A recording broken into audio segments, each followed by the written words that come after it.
All right, all right, all right. What's going on, everybody? Happy Tuesday night. Oh, Jesus. Welcome, everybody, to Comics Kings. Welcome back to the kingdom, or welcome this your first time. Remember, on your way into the stream, make sure you hit that like button, subscribe if you are new, and welcome back to another Creators Corner episode. This has been a fantastic journey. I'm super glad to have encountered everyone that has been on the show. And I'm super proud to have Kaare Andrews on the show because his book, Amazing Fantasy, drops tomorrow in comic shops. Kaare, how are you doing today? Good, man. Thanks for having me. Yeah, the book comes out tomorrow, so everyone jump to your shop and pick it up. There we go. And kind of to just dive right into it. Also, if the chat has any questions, I do welcome you guys to ask something related to Amazing Fantasy. That's what we're talking about today. Everything in the Marvel Universe. That could be in this book. I know I don't really know a whole lot about it. So, Kaare, what is like the whole pitch for this? The pitch of this book is with the first version of Spider-Man that pops in your head is probably high school Spider-Man. The first version of Captain America that pops in your head is probably World War II Captain America, at least in my head. The first version of Black Widow that pops in my head is the Russian spy Black Widow. And I wanted to do a version of a story that could use all those different characters from different timelines in the same story. I wanted to distill the characters to their purest essence, their purest archetype, and just jam them in a story. And I just kind of stumbled into this journey of crossing timelines and time zones and eras, and thought, why not put the different versions of the characters I love into one Amazing Fantasy on this crazy island of fantasy, that's kind of the pitch. That's the pitch. There we go. And when you said what you think of Black Widow, I'm like, oh, Scarlett Johansson, right there in my mind, ever so prominent in my mind. What the movies have done. The movies are great, but it's a little weird. There we go. And for a lot of people, like you said, there are a lot of different kind of assumptions, right? For a lot of people, right, their first Captain America story was either when he just came out on ice, right, in Avengers, I think it was number 4, back in like Stan Lee days, or it's the Ed Brubaker, kind of like with the Winter Soldier, like you said, which is a very World War II centric story. I remember my first kind of exposure to Spider-Man was the end of the Dan Slott run, but the more modern iteration was kind of like when I went back would be Ultimate Spider-Man, of course, which again is high school Spider-Man. What was your kind of early days of getting into comics like, and how you kind of dove into these characters? Well, I in my life, there was not a minute I can remember without comic books. There was never a minute where I discovered comic books. Comic books were just always, I was reading comic books before I could read words. So I have very early memories of Marvel comics in my life. And I grew up, my dad would take us to the corner store and my brother would get a chocolate bar and I would get a comic book. And it was just that was my deal. And then sometimes he started buying comic books too. And then I discovered comic book stores, and they've just always been my life. I learned to read from comic books. I learned how to be a human from comic books. These are kind of the stories that made me who I am. And it's just so fun and fascinating to find myself now making comic books. Right, and you're not only drawing covers like we got the nice comment here by my friend Ryan Magic Lasso, but now you're writing them. What is kind of been like the hardest kind of style? Because there's only a handful of people that are really writing and drawing and inking their own comics that I can name off the top of my head. Really, you other than like Todd McFarlane, but you got Daniel Warren Johnson, you got Joel Jones. How do you kind of balance like that with your deadlines and how you approach these stories? Well, what's weird is when I was in my heyday of just going to comic book stores and reading them, and I was kind of like still kind of a young man. The writer artist was very everywhere. It was very prominent. It was John Byrne, Howard Chaykin, Todd McFarlane, like you said, Walter Simonson, so many, Jim Steranko. There's just so many, so many examples. Frank Miller, so many examples of writer artists. And for me, that was always my favorite flavor of comics. It just so happened to be the books that were written and drawn by the same person. Like I liked that flavor of comic books the most. And there's been some amazing teams, amazing collaborators that work together that make great comic books. But I've always was always drawn to the writer artist. And so I always knew that's what I wanted to do. And I broke in as a penciler first. And as soon as I broke into penciler, I immediately started pitching myself to write comic books, because I know that the world kind of like, once they know you as a thing, it's hard to escape that thing. So I wanted to define myself as a writer artist before the world could define me as any one of those things. And so Right. like I enjoy the process. Here's the difference is, when your comic books are more they're created more economically if there's a team of people. If there's a writer, a penciler, an inker, a colorist, if there's many men on the assembly line, because you can make them faster, you can make them more consistent, you can swap out a part and keep moving. But because of that, there is a thing that happens when, the writer has to tell a story to the penciler, and then that penciler has to use his art to tell that story to the inker, and the inker has to use the pencils to tell his story to the colorist, and the colorist has to use his tools to tell that story back to the writer, and then he goes and rewrites things based off of the art that comes back. And so it's very much like a telephone game. And I don't know if you ever played that game, but the fun of that game is the result is never what you intended. It's always like it's misheard by someone. It's that's the fun of that game, right? Right. But if you just take the telephone out of it, if it's just you playing the game, well, then it can be creative essence on the page, for better or worse. Like there are some weird things that can happen when there's no filter, no retelling of, but again, that's my favorite flavor. So the true power of being a writer artist is you don't have anyone else misinterpreting your intentions along the way. And because of that, you can often feel like very dreamlike, or very kind of like there's it's fuzzy what's art and what's story, whereas in a traditional comic book, it's very clear, like this is the dialogue and this is the drawing, and this is where the different influences come into the book, right? Yeah. So I just like that. I like that cohesion. And so when I do the book, I create in a kind of waves on a beach.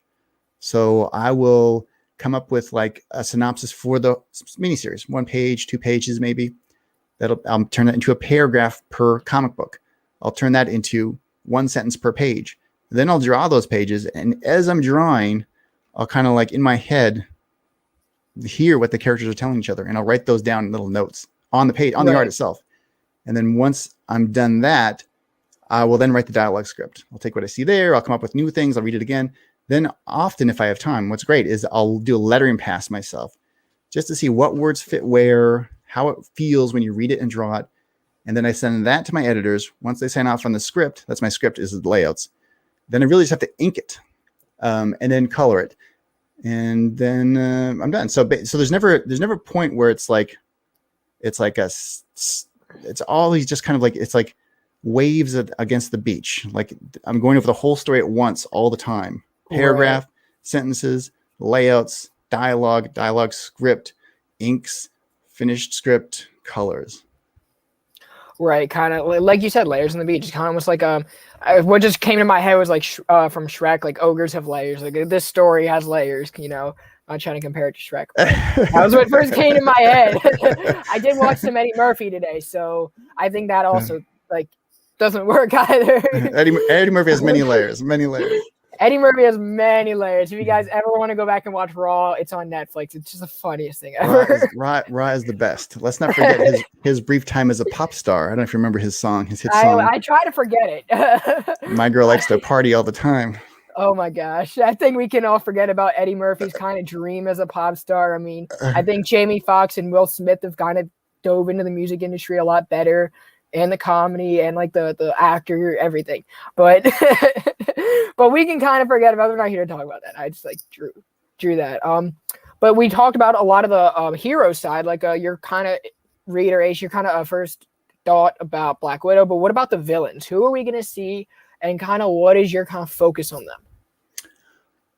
Well, I don't know how much I want to give away in the story. The story, it's kind of like the fun of it. So it's the fun of it is the unraveling of the situation. So basically there is a fantastical place with actual creatures, actual orcs, actual griffins, actual frogmen, actual factions and tribes. And those tribes all find themselves at each other's throats. And when the heroes arrive, they all find their own tribes. And there is there conflict is afoot. Conflict is around the corner, and how that conflict happens and why it happens and the result of it. Well, that's actually the tale. That's the tale itself. So my big pitch is if you want to see these classic characters together, you've never seen them before, and this is the first time that Marvel has done a story like this. And it's, you know, I'm really trying to embrace like the versions of the heroes that the fans have known their whole lives, even if they've known other versions of those heroes. It's kind of the collective archetype of each hero. So for me, that's what's really driving it. And then there's a lot of, you know, everything else is fun. Like I'm doing a few different art styles in the pages itself and the covers. And I'm doing, you know, my own variants to my own covers, which is a very kind of weird, crazy thing. But you'll have to read the book to really see what they're up against and why they're up against it. Right. And how do they kind of get to like this island, this kind of like fantastic place? They just like kind of end up there like they did in Secret Wars, where it's like, oh, you're here and you got to deal with the Beyonder, or is there like kind of a setup to that? Who knows? I don't know. You'll have to read the book. You'll have to read the book. That's the fun of it. The fun of it is the why. Like I have all these questions because I haven't read the book, and the fun of it is the why. Is the why and the how. Let me tell you, there'll be it's a bit of a mystery. And by the end of that first issue, I think it's a deeper mystery than you may imagine, a more personal mystery than you may imagine, and a surprise you may not have foreseen, which will drive the series. So you know, we could talk about it more deeply after everyone's read the first issue, because the first issue is definitely one of surprise and adventure and mystery. Yeah, there you go, and amazing fantasy. Yes, an amazing fantasy, and you are welcome to come back if you do. What the heck? That was so weird. My brother decided to FaceTime me. He knows I'm doing the show. Brothers. Oh my gosh. I'm so sorry about that, everybody. I can't even hear it. I don't think anyone can hear it. I've got tons of brothers. I've got like I'm sorry. many brothers. Many brothers. Cut in and out. I'm so sorry about that. But yeah, we were kind of talking about it. You're more than welcome to come back on the show at any time if you do want to talk about more about the book when it finishes, when we're halfway there, whatever you want. Yeah, that'd be great. Sure, anytime. So which character like first like iteration did really like stood out to you? What kind of like gravitated you to this amazing hobby? Well, really, this book or just comic books themselves? Like Marvel comics themselves. Like which Marvel character did like really just grasp your attention? Oh, it's always Spider-Man. Spider-Man has always been my favorite character. He's the character I most relate to. He's the character that, you know, he's not overly superpowered. He's constantly broke. He's constantly trying to do the right thing. He can get selfish. He can mess up. It's a very origin story. He hurt someone he loved, and that person died. And that, you know, that was really like, he didn't become a hero when the spider bit him and gave him superpowers. He became a hero after he was responsible for the death of his uncle, who he loved. And I think that kind of lesson is like that. To me, that's the sauce. That's the sauce of life. Like, you will hurt the people you love. Like, you can only hurt someone the way you can hurt someone who you love. And then what do you do with that? Because it's going to happen. What do you do with that? You can either shirk up and become this malevolent force. I guess that's the origin of a supervillain. Or you can rise to the challenge and try to pick yourself up and, you know, do good things for people. Do good things, right? Yeah. Right. And I love that stuff so much. To me, that's awesome. Right. And that's definitely something that we did see a lot, even in the movies, right? With the Tobey Maguire iteration of Spider-Man. That's like kind of, I think that's really what Stan envisioned all along, right? Yeah. Well, I love how Stan would write Peter like pretty selfish, pretty like big chip on his shoulder. So he wasn't just like the nerdy guy that got picked on. He was the nerdy guy that got picked on and was like pretty resentful about it. But somehow he finds a way to put that aside and be the hero. And you know, that's, to me, it just seemed very, very real. it's just something. Spider-Man's a character that really like anyone can be Spider-Man, you Yeah. know? Anyone can like kind of not like be Spider-Man as in like web slinging and everything, but you can be Spider-Man by kind of having the same morals and just being that person every day. You look at Spider-Man's life and it's chaos more times than not, you know? He's either working the Daily Bugle, he's at his internship, you know, or he's buying eggs for Aunt May, you know, so you can kind of see the struggles on an everyday basis, especially for someone so young, having to mature so early as well. Yeah, and you know, like in a way that Superman can't. Like I had a lot of Superman toys as a kid. I like Superman action figures and sleeping bags and stuff. But like, I didn't ever think I could be Superman. Superman is like kind of the good moral person who's just pretends to be meek because he's so good. You know, it's just like it's the opposite. You know, like Peter Parker wasn't pretending to be the geek so he could be Spider-Man. He was the geek.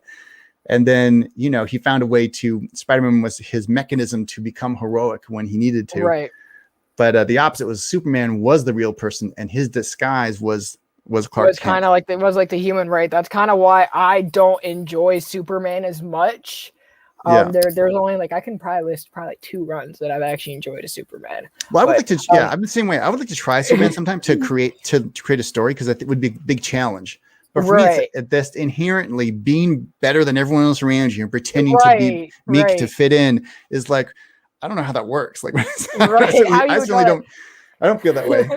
Right. Big shout out to Robbie, who works at a comic shop. So we got to read it because he gets his books and he has to print them out. But he really dug it. So if Robbie dug it, you guys, you know where to go. You know, you guys know it's a good story if Robbie dug it. If Robbie and I can agree on a book, pick it up. We don't usually agree, but well, thank God, Robbie. Thank God you liked it, Robbie. I would hate to imagine the opposite response. Right. I don't think he would have been here if he didn't. But thanks, Robbie. I do appreciate that. Yeah, but like back to Superman, you know, I'm not even like look at the movie that Snyder cut. It was like as soon as Superman came back, it was over. You know, how can you have a villain that's not Darkseid that can match up to Superman? Really, the only 3 characters that come to my head. You have Dr. Manhattan, you have Doomsday, and you have Darkseid. And to me, that makes for a boring story, especially when he's paired up with a whole team of people, you know? Yeah, he's a tricky one. Like I would like the challenge of that. Like, how would I do that? You know, I'd probably have to depower him a little bit just to handle him in a plot for my own. Right. And that's what everyone does, like with characters like Superman, characters that are very powerful, you know. That's what a lot of people do, even for some Marvel characters, right? For Thanos, if you're not reading a Thanos-centric story, but he's in there, he's depowered. You know, it's kind of a lot of times in comics and storytelling is how can you manage that power, or if it's not necessary, how can you blend it or hide it? Yeah, the big trick I think in today's comic books are like if you're writing a world where there's like 100, 200 super ultimate powered beings, it's a bit. I think it's hard sometimes to have realistic stakes in that situation. Right. So part of with Amazing Fantasy is I wanted to really minimize the amount of heroes I was dealing with. So there are a few surprises along the way, but it's a really very small handful of heroes who are caught up in it all. It's definitely not Secret Wars. Right. Secret Wars had Secret Wars had so many people, but I loved it. I loved Doom in that. I think that was like one of my favorite iterations of Doom. Yeah, the first Secret Wars. No, that was amazing, and I loved it so much. It had 12 issues, so it had more story room, and then also it had the toy line which it was selling. When I was a kid, I have vivid memories of desperately wanting.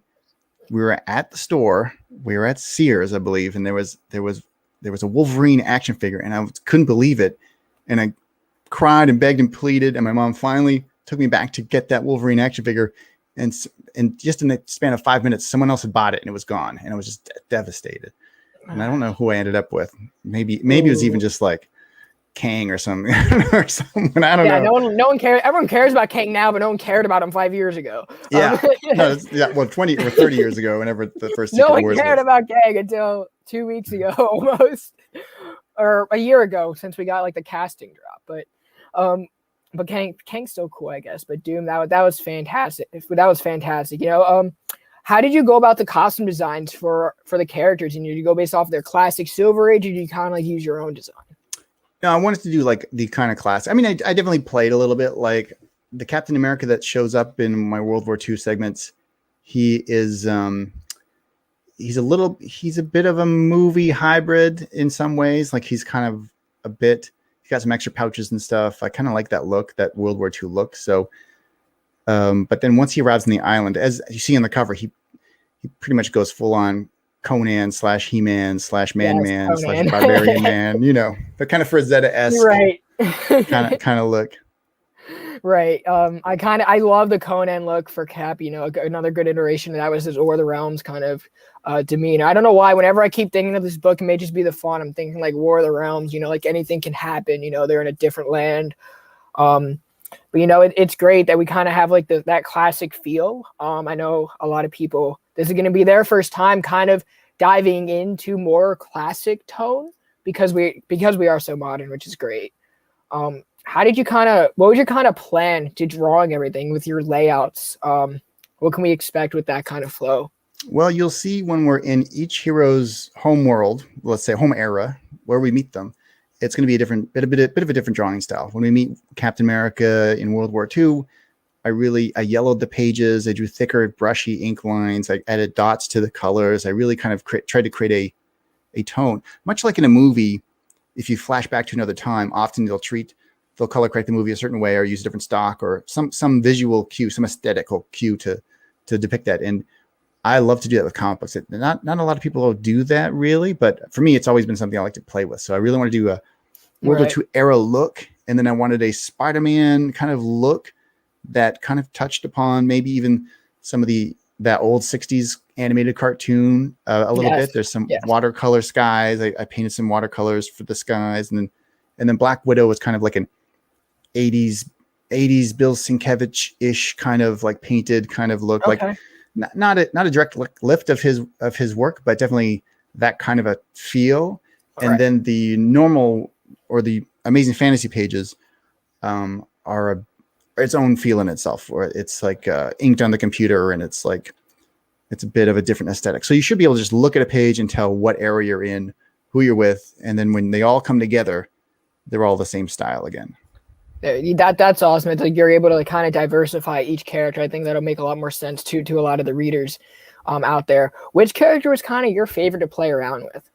Spider-Man. I mean, always Spider-Man. Always Spider-Man. There's always so much you can do with Spider-Man. There's only one answer to every question. That is Spider-Man. Spider-Man. I'm speaking of, did you have like a favorite run when you were growing up with Spider-Man, or like a favorite kind of Spider-Man artist? My favorite run was probably the McFarlane run, only because that was, for me, that was peak, like just starting to collect, really. Like, I grew up reading them every week. A bit older than you, but when I was a kid, it was like G.I. Joe was a big book, and that McFarlane Spider-Man stuff when I was first started like collecting per se. So you're more of a late 80s reader.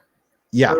Okay. Well, that's when I first started collecting, like really like paying attention to what books you're buying and all that. Yeah, and like bagging and boarding things, and but again, there wasn't a time like I was buying comic books every week for sure. Right. Mostly at the 7-Eleven or whatever. But for me, like actually, probably the genesis of the book, I haven't really thought about it that much, but it probably had something to do with how do I just do another Spider-Man story? And Spider-Man's been done so many times in so many different ways. When I first I did a book called Spider-Man Reign, where it's Spider-Man in the future. At that time, Peter hadn't been done as an old man yet, which is because he's archetypally young character. He's iconically young. So no one's just did it. So I did him as an old man, and I wanted to reinvest still the core of his character. Loner, isolated, picked on, afraid, not up to the challenge of life, and then has to answer a call and become, just like he did in that very first origin story, the tragedy of the death of a loved one made him become Spider-Man. In this version, I tried to echo his origin as an old man. But now that I had done that, it's like, what else can I do? I did Spider-Man as an anime ninja in a manga versus Spider-Man back in the day, where he's kind of like got climbing claws and a rope instead of webs. So I knew, but then I wanted to do like Spider-Man as a teenager, but that had been done so often. I think probably my mind started to figure out like, how can I do a new Spider-Man tale? And then I didn't think I could. So then I was like, okay, well then how do I do a Captain America archetypal Captain America tale that probably hasn't been done as much, but then it still felt like it had done, but then it was just the mashing of them together was like, oh, I haven't seen that before. That would be cool. Let's do that. Right. I think a lot of times as well is like when readers are looking at characters that have been done so much, is can they still retain to that classic feel? You know, like not only they don't necessarily need like a new edition, like you don't need like a new character, a new costume, or like a new kind of a thing that we need to this character, or can we go back to what we remember and love because everyone else is trying to revamp these characters and add something new, which I feel like, or they're trying to combine different things. Like I know one of my biggest gripes is Spider-Man right now, not a knock on the writer at all, but they're trying to kind of combine everything from Spectacular Spider-Man by Peter David and Spider-Man from David Michelinie and just put it all together and Craven's Last Hunt into like this new Spider-Man run. And it is like, yes, do your own thing, but make it feel kind of natural as like where the characters. That's definitely great that we are getting back to kind of like their more classic feels and really why we fell in love with them in the first place. You know, if you fell in love with them once, you're going to fall in love with them so many times. Well, I mean, my cheat sheet to this is always this, like, what is the core of the character? What is the reason for his existence? And with Spider-Man, it's pretty easy to say. It's with great power comes great responsibility. That's his core. And that because his core is so clearly defined, he can become a huge character that everyone can know. Some characters are harder to like underline what that core is. Like Iron Fist is a little tricky. Even Iron Man is a bit tricky. It's a little loose. Like what's that core? Right. But Spider-Man's it's so simple. But then, right, when you're doing stories every week for 60 years in comic books, you need to tell new stories in new ways, new ideas, and naturally start iterating away from the core. You start exploring new areas of the character. You put him in new situations, new friends, new goals, new dreams, new ambitions, new relationships, new conflict, new. Each new can be a step away from the core of the character. It can be an iteration away from what people love about that character and maybe even what you love about that character. Right. So, oh my God. So what I really want to do again is like, just forget the iteration. Just let it go. And what is the core of the character? And just do that. Like, and especially now, everyone's so iterated outwards. You know, I don't know, Hulk's a space alien from Neptune or what, and everyone's so like different and iterated away from their core. It's just such an open playing field. And when you're playing ball, it's like you're looking for someone to pass to, and everyone's out on the sidelines, and then the middle of the field is just clean runway. And I feel like I'm just running as fast as I can down the middle of the field while no one else is there. Right. The other thing to your favor is you're God in this story.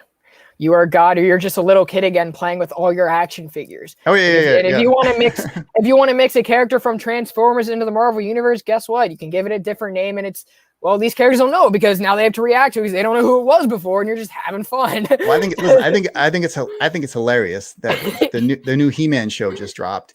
Yeah, and you can see I have a He-Man animation cell right above me. Yeah, I kind of noticed it. I know a lot. I haven't checked it out yet, but I know a lot I read Kevin Smith's article where he's like, "Guys, get over it."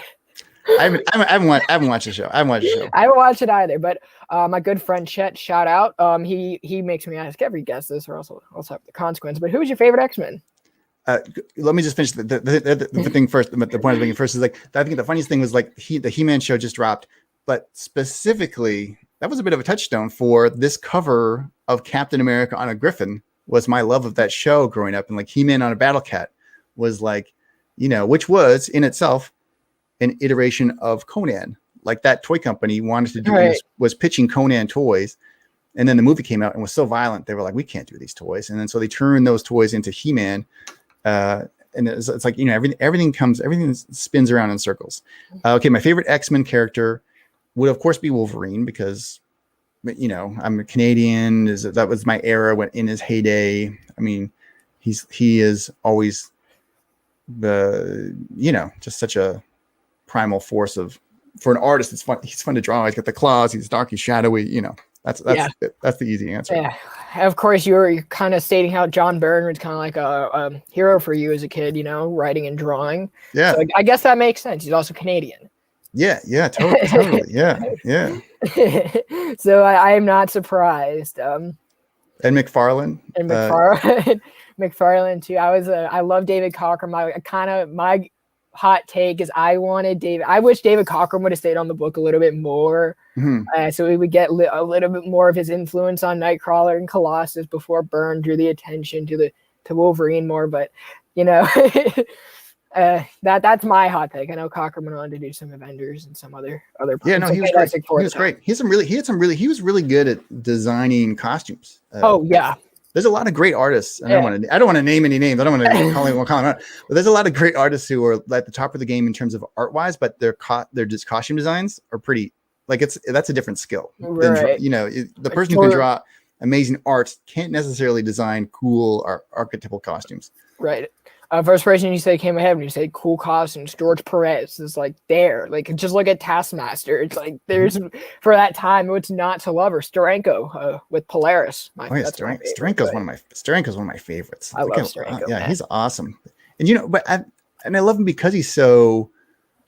Again, he was writing and drawing in a time that was not common in the 60s. That was not a thing, and he just kind of wormed his way into it and just changed the game. And he did so little work, but it was so inventive, but in a way that didn't betray the comic book form. It just expanded it, and it was I love that stuff. I love inventive artists, inventive writers, inventive storytellers. Right, and Steranko was obviously he like almost visualized like the whole double splash, in his Shield, and then Shield 2 with the little anecdotes on the side without like the big bubble around. That was the first time that was seen. So he definitely played the role of God, like we were talking about earlier, like to a T.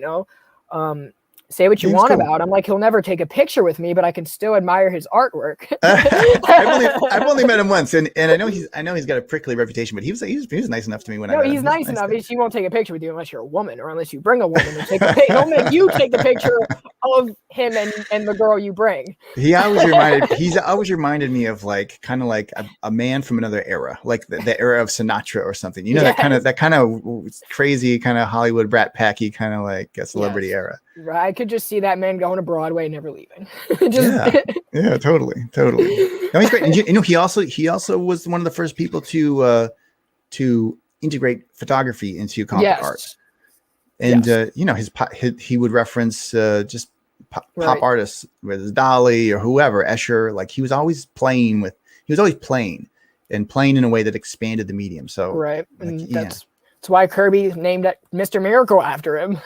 Or he he didn't name him after him, but he kind of gave him the same personalities. Steranko was also a magician and an escape artist. Yeah, he was a man of many talents. Right. Oh, I hope that man comes back to Baltimore this year or the following. That's definitely, now that I have the first Polaris, I want that signed. She's my favorite personally. Yeah. Just as a collector, I'm like, I know that's not the point of this. We're kind of getting off track. He's a direct influence to this book. Not only to me, but like a direct influence to Frank Miller. And then as much as Steranko was an influence to me, Frank Miller is also an influence to me. So it's like, it's the fun thing about comic books is you can really trace the lineage of your creators. Like whether it's McFarlane, was influenced by Michael Golden. You can kind of see direct, like Dale Keown was influenced by John Byrne. Jim Lee was influenced by John Byrne. John Byrne was influenced by, I don't know who, maybe George Perez. Like you can kind of see some kind of family tree out of all these artists anyways, very quickly. Right.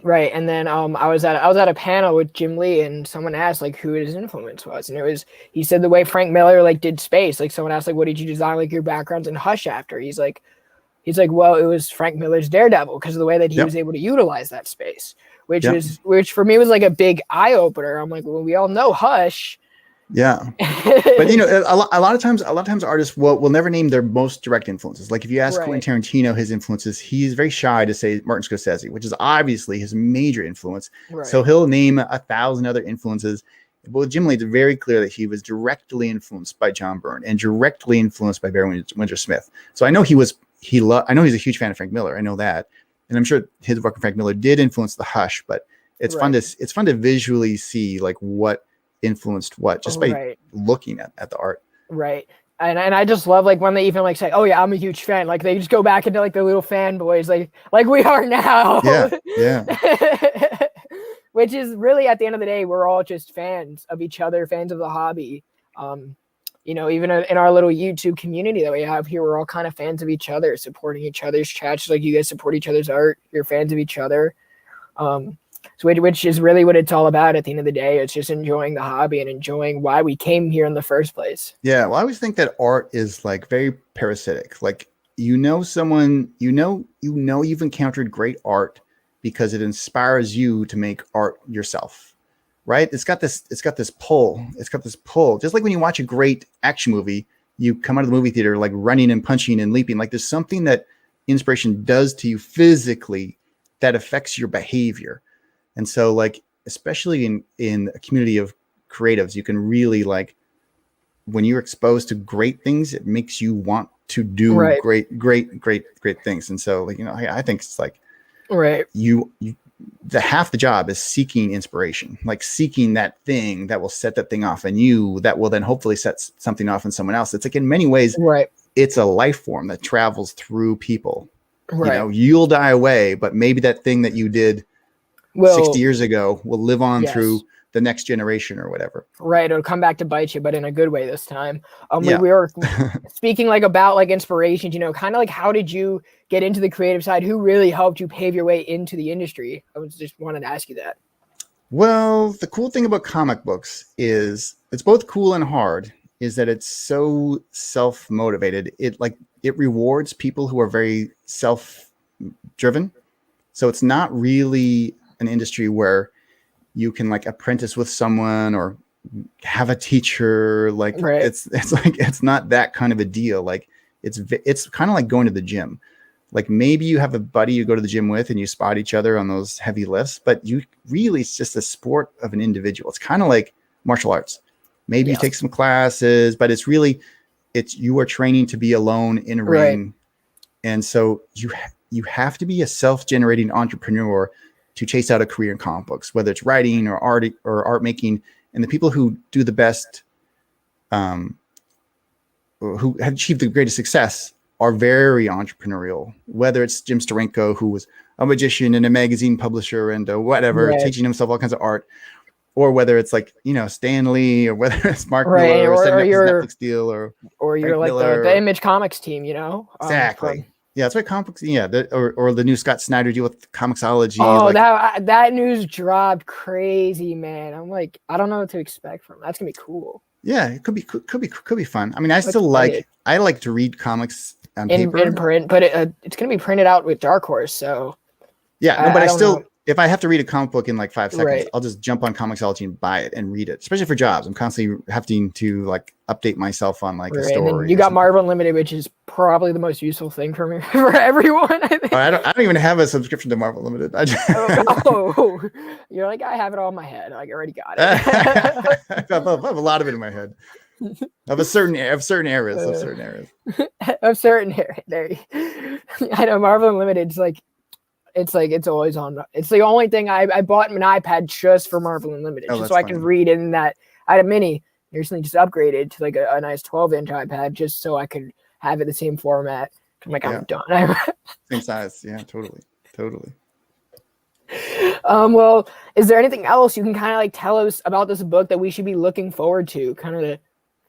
Well, I think 20 years ago, I took a big creative chance and I killed Mary Jane Watson, Spider-Man's wife. that helped get my name right. No, that was the impetus to him. That was the key to the whole story. That's what sent him into retirement. And then him forgiving himself was what unlocked him into become a hero again. And that was, for me, that was a very important choice, but did cause some controversy. And it's in some ways this story is I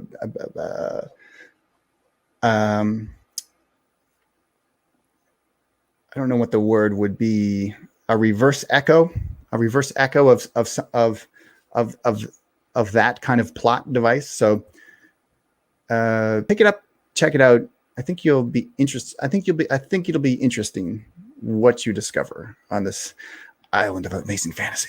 Yeah, so to speak. I mean, like I said, I'm excited to make sure everyone else right? We got a bunch of people in the chat. Make sure you guys go out and pick it up at your LCS. It's definitely worth a try, even though it's a first issue, right? So if you get it and you enjoy it, you have 4 more to enjoy. 5 issues, correct? 5 issues. 5 issues, yeah. Okay. Yeah. Because I know sometimes like they'll say you have more, or like they'll still solicit 5, but like, oh yeah, you have like 2 more. I know for so many series it's like that. Or well, that's usually just sales plummet. Yeah. And people are like, we got to wrap this up, dude. We don't have the finances. But right. Like I told you, I think before we started, I'm just inking the last 6 pages of the whole book right now. So there will be no delays. It'll be in stores. It'll be monthly or bi-weekly? Monthly, not bi-weekly, monthly. Yeah. And then the trade. I don't know when the trade hits, but it should be fun. Are we gonna expect a nice hardcover? Out of my hands. What hardcovers? I don't know if I've been in some hardcovers. I've been in like the big Wolverine hardcover. I've been in a bunch of hardcovers, but I don't think I've had a hardcover. A lot of your variants. I know a lot of your death metal. Your death metal variants are all over. All over the hardcover, all over eBay. Yeah, I've got a lot of. I do a lot of variant covers. Right, and what you kind of feel about those? Because I know the resale value can be a little pricey. How do you like kind of go about knowing the price? I mean, I have 2 answers. One is an artist. This is the first answer, just me professionally. It's really fun to like jump around and do a bunch of covers of my favorite characters and be given a lot of creative license because these are variants. There's less editorial. I mean, I never really get overnoted anyways, but there's more. These are even more freedom just to do a cool thing, and investigate either a new art technique or a new layout or just ideas. Just do something cool as you can. Like that's a great artistic challenge, and you can spend more time on a cover. That's my answer as an artist. For the industry, I have two points. One is that the variant craze was created by accident. And what I mean by that is there was a time when the artists were probably overvalued and the books started selling just based on the art. And that's how Image Comics is formed. And that's how Image Comics kind of imploded in the day, the overvalue of the art over the writing. And then it kind of as a response, as a backlash, as a company's retracting, they started to promote first the editors. And then when that didn't work, the writers. And the cool thing they found with the writers is that, if I promote a writer, they can handle like $5 a month. I can really create, like if a hot writer can give me $5 a month, I can sell instead of just one artist. Right. Maybe late and maybe like it's like every James other month. Tynion or like Donny Cates, people like that, whoever that person is. But I think here's what's funny is I can read the worst written comic book with amazing art and still in many ways love it. I cannot read a poorly drawn comic book with amazing story. I just can't do it because comic books are a visual storytelling medium. Right. Meaning that story has to be told visually in a way that would, it's appear to your like tastes almost. It ingests through your eyes. It visually. That's the feast of it. That's the comic book feast of it. If you start to overemphasize your writers, you start to de-emphasize your artists and devalue that work and maybe pay them less to pay more money to the writers or whatever. Once you start devaluing art, the art inside the books becomes slowly subpar. Now you still have these amazing artists and people love them. People want to work with them. They start doing covers. And now you have more amazing covers than you can handle for the books. So you start making variant covers. And now all the best artists are doing tons of variant covers. Why? They get paid more. They get more freedom. But also it's like, we need to get those artists back inside the right. books. Like Clayton Crane used to do interiors. Tyler Kirkham used to do interiors. Yeah, man. Yeah, well, Tyler Kirkham is doing a great crowdfunder right now. So it's called Final Boss, I think. Oh, okay. Right? Something like that. Check that out. It's on Indiegogo. Clayton Crane, one of the best X-Forces, but right. Like let's get like I really wanted to be on the insides of books again. So that's just half the thing with Amazing Fantasy was like, I want to draw stories. Like I came to making comic books not to do a cover. Like I could do a cover. I could do that on a gaming company. I could do that for video games. I could do that for a novel, but I like to tell stories visually. Right. And every great comic book artist wants to tell stories visually. So we need to get those artists back to the insides of the books. And once those amazing artists come back to the insides of the books, I think that's when the whole industry is going to like pick up steam again. Right. Because if you have, again, great writing with subpar art, well, that's a subpar book.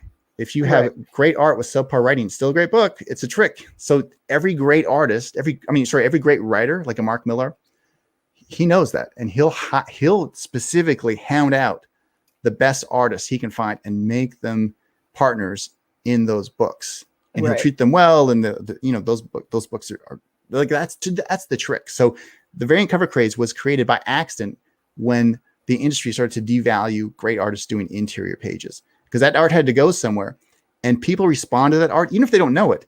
They're responding to that art so much that it created an entire stock market of variant covers. You're right, and that's the first thing you see when you go to a shelf. So, or to their website, is you kind of see that gallery. You can trick a retailer into buying 25 throwaway copies of a book to get that one variant cover that your one customer that'll make up for all of that. Right, and why? Because people love comic book art so much, and if you push it away, it'll bubble up somewhere else, and that's what happened.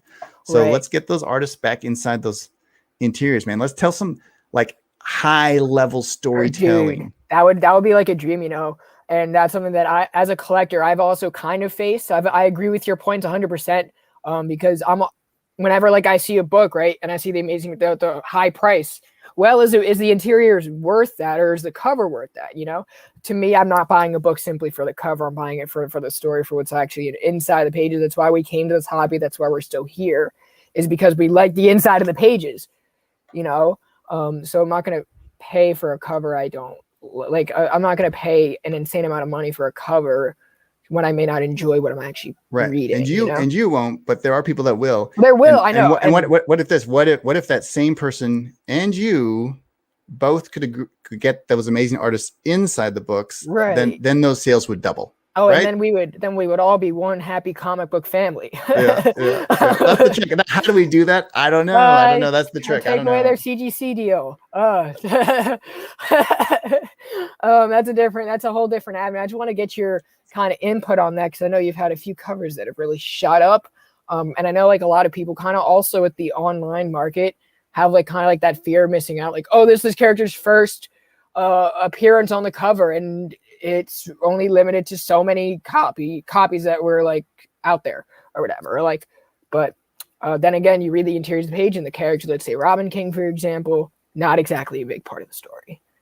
Because I remember when that variant hit, it was like reselling for like $250 that same day. I mean, I didn't pick it up, but I know a lot of people did. Yeah, but the collectability's always been there. When I was a kid, again, in my heyday of collecting, like you would race to the comic book store on a Wednesday and you would buy your favorite books as quick as you could, because they would often sell out. And then you would have to wait till the next week when that store would buy them back from the customers and then double the price. So the next week, whatever, the Wolverine Spiderman crossover, or the Wolverine Hulk crossover in the McFarlane issue, that was like that was double or triple the price at the comic book store. So if you didn't buy it the week before, now you had to pay 3 times. And it was like that is, I think that's actually a fun part of the market. And I don't think the collectability or the collectibleness or that fear of missing out or that fun of collecting and watching books go up. I think that's actually an integral part of the success of comic books. If it gets outweighted, like when comic books crashed in the 90s, right? It crashed because the collectability became more important than the work, and companies were hiring like 18-year-old kids just to get those books out because they were selling so many, and the quality itself crashed. And it was the quality of the books crashing that really imploded the market. It wasn't the collectible craze. So the collectibles, it outweighed it and it created bad books. But after the crash happened, Marvel rebuilt itself with Marvel Knights, and that was the Quesada, Axel, Alonso. That's when we got Ultimate Spider-Man. That's when we got Ultimate X-Men. So everyone fled the industry. And who was left? It was people who loved comics and were really good at it. So you had this like top creators giving almost complete freedom just to do anything to get some sales back. They gave them carte blanche just to make good books.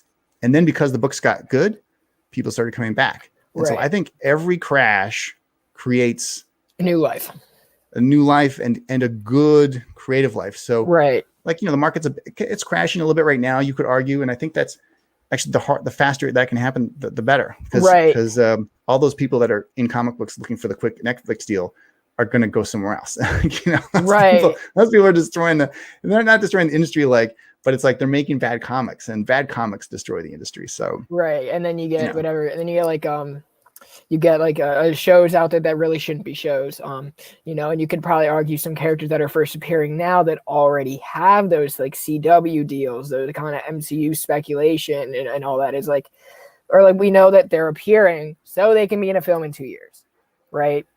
Kind of to your point. There's this. I've heard some pros say, "Oh, comic books, it's like cheap R&D for the studios," and it's like, that's not how you handle an art form.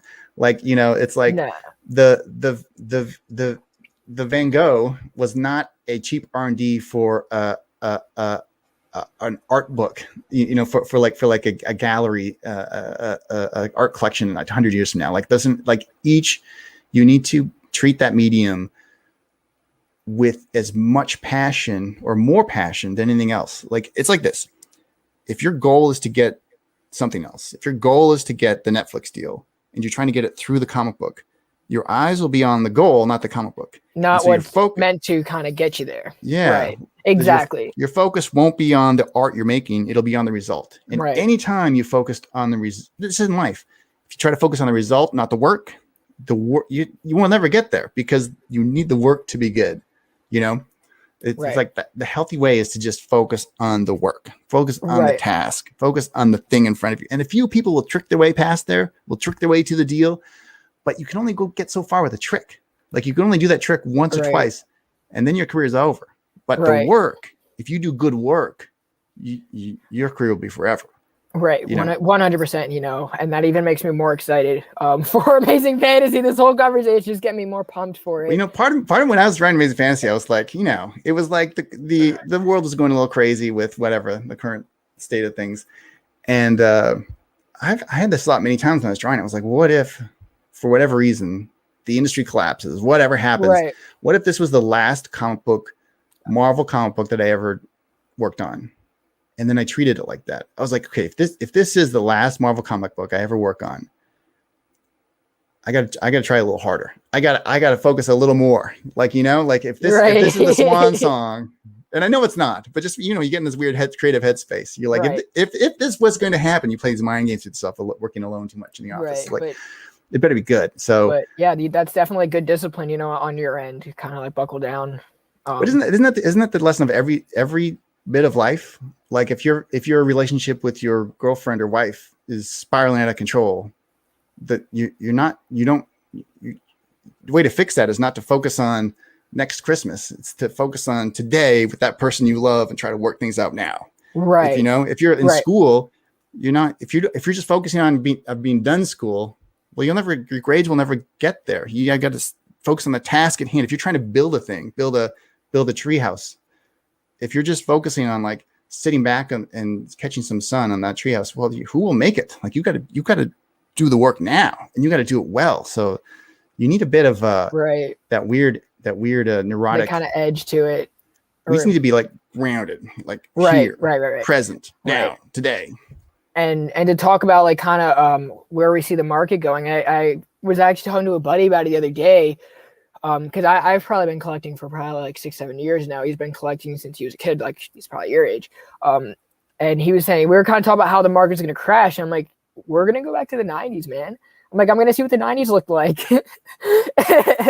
And which I'm excited for, because I guess then we will get kind of a better formatted comics, more kind of groundedness, more kind of entrepreneurship in the industry, instead of more entrepreneurship in the films, which I love the films, right? But I'd rather have a good comic book than a great film. Yeah, well, that good comic book will eventually be a good film. Yeah. Well, it's cool. I think it's cool that movies exist. When I was a kid, I was like, these are amazing characters. These should be the most amazing movies. But back then, it was there was a bit of a social cost to read comic books. It was not celebrated. It was not like the cool thing. I don't know if it's ever been the cool thing, but it definitely was not. Is now. Like well, here's the weird. The characters are the cool thing now, but the comic books still aren't the cool thing. I think people were tricking themselves, thinking like, if I wish people thought this was the cool thing. If we could get these characters into movies, then comic books could become the cool thing. And I'll be in Starbucks or I'll be in whatever. I'll meet some stranger and be like, oh, what do you do? What are you doing? What are you doing today? I'm working. What do you do? Oh, I'm trying comic books. Comic books? What comic books? Like, oh, some Marvel stuff. Marvel comics. I love Marvel comics so much. I'm the biggest fan in the world. And it's like, oh, that's cool.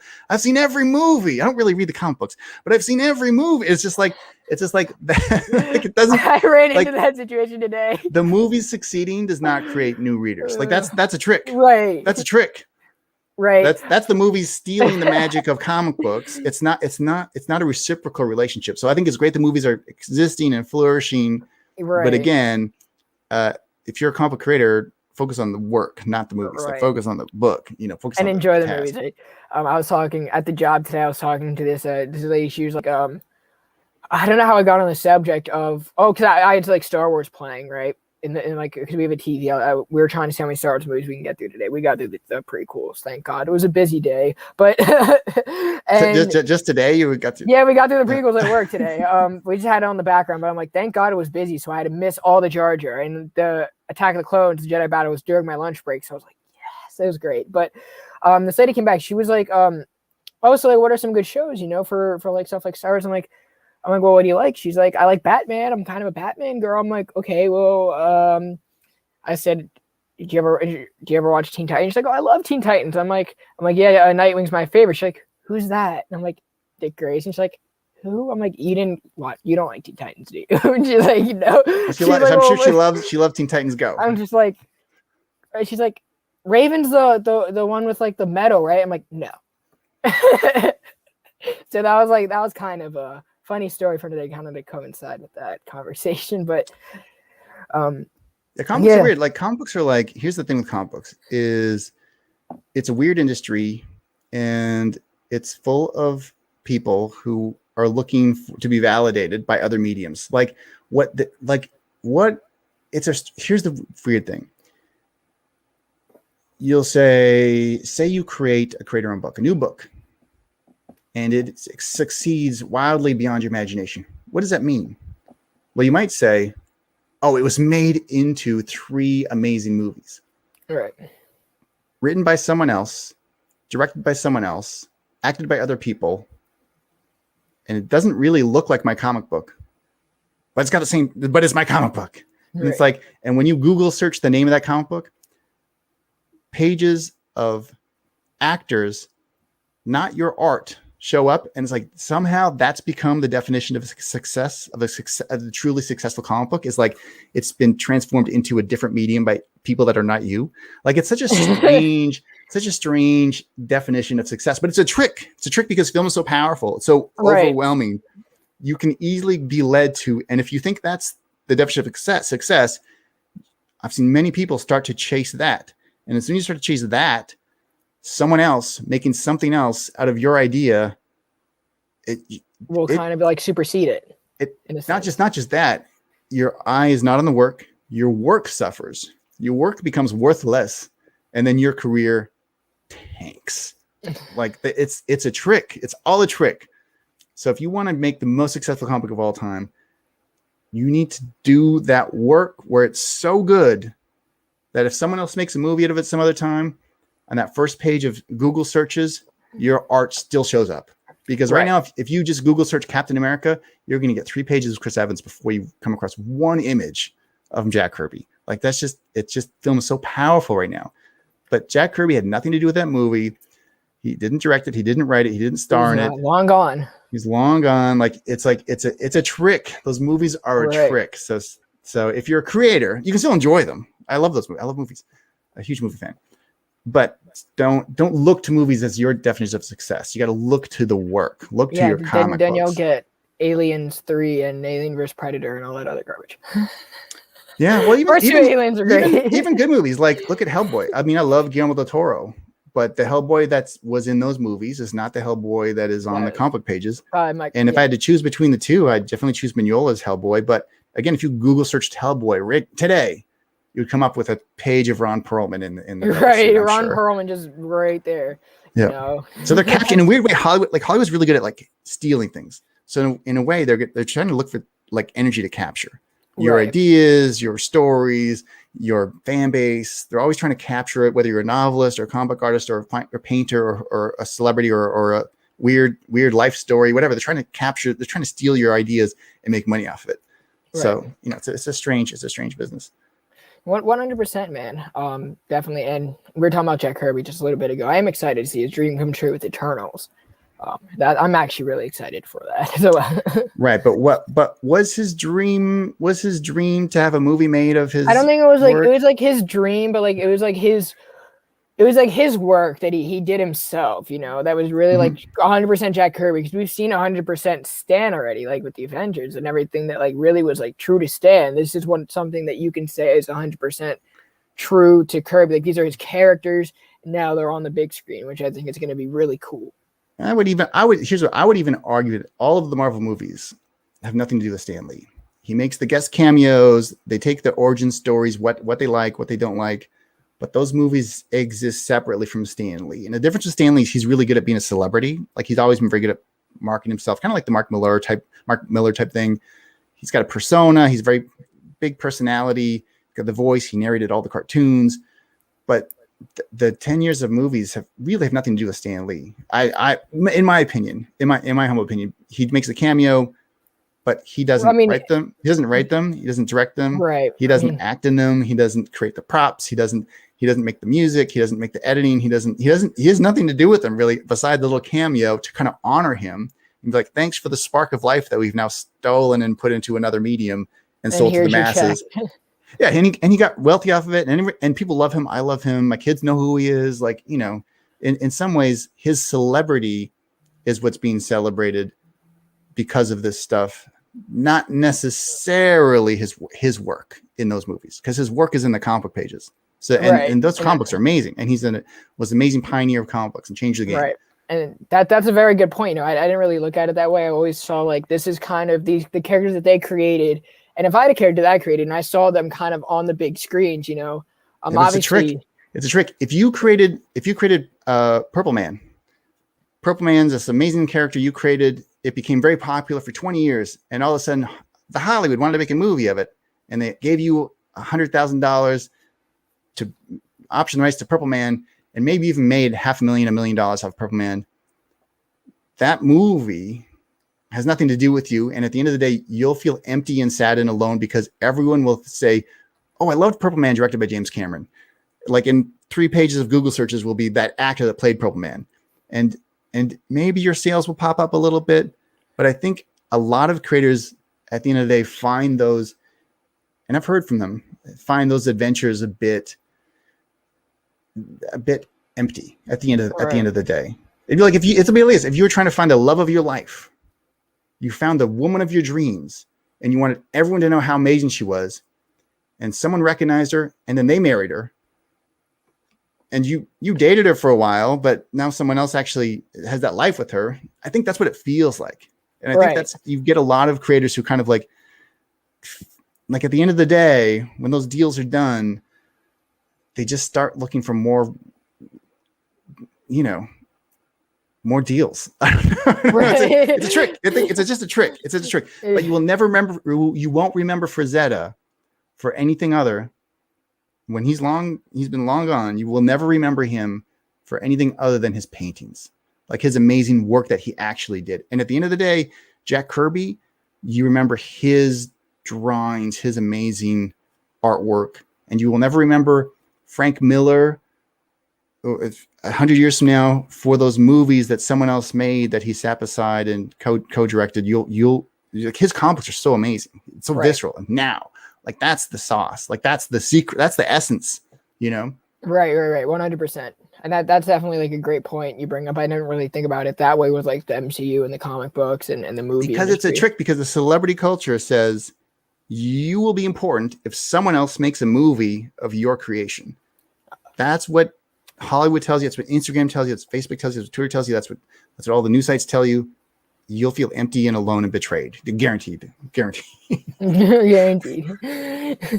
Well, I think that's a great kind of capping point. Kaare, I want to thank you so much for coming on the show today to talk about Amazing Fantasy and to kind of dive into all of this other unraveling, I guess. Yeah. So listen, I would love to put a challenge out there to my fellow peers. It's like my fellow artists is such amazing artists, all drawing those covers. Get back to the insides of those books. Right. That's where the magic lives, because I've experienced this many times. I'll take a break from doing an interior book and I'll just do covers for like a year. And then I'll start seeing or hearing, where did Kaare Andrews go? He like left comics. He must be doing a movie or something.